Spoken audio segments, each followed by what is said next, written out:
This presentation is on the elements of short stories. Before you watch it, you should make sure you have a copy of the fill in the blanks notes sheet, and you're going to be filling in the blanks with all the words that are in blue during the presentation. If you need to pause it to fill in the blanks, make sure you do that as well.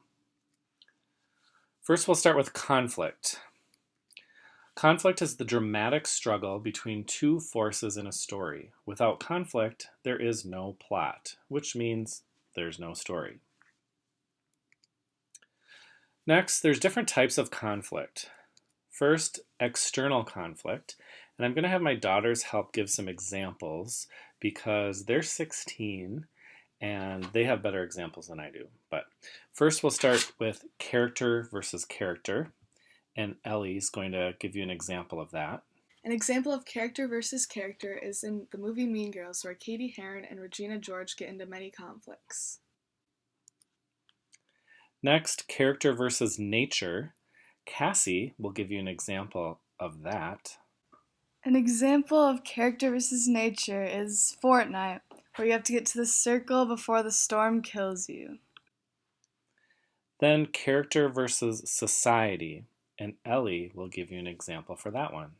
An example of character versus society is in the movie The Outsiders. The greasers are the outcasts and are in conflict with the rest of the society. The other type of conflict is internal conflict, and Cassie will give you an example of character versus self. An example of character versus self is in Toy Story, where Buzz Lightyear doesn't know he's a toy. Next, characters. We've been talking about characters a lot, so what are they? They are the personalities who participate in the action. They're usually human beings, but they can also be animals or even objects, like Wall-E there. Hopefully you've seen that movie. Setting. Setting is the time and place of the action. It can provide a stage for the action of a story, and it can also create a mood or present a conflict for the characters to face. Next is symbol. Symbol is a person, place, or object that has a literal meaning and also stands for something larger, such as an idea or emotion. So if you look at these two pictures here, the Girl Scout selling cookies might make you feel happy and hungry and excited, whereas the monster might make you afraid and scared and want to run away. Next is theme. Theme is the central message or insight into life. There can be a stated theme, which is expressed directly by the author, and that is kind of like the moral of the story. And usually the author doesn't expressly tell you what the theme is. More likely, it will be an implied theme, which is suggested indirectly through the experiences of the character. So it's what is our message? What do we learn from this story through the theme? And then finally, we're going to talk about plot and break down plot with my little mountain climber. But plot, first of all, is the sequence of events that make up a story. Every plot is made up of a series of incidents that are related to one another.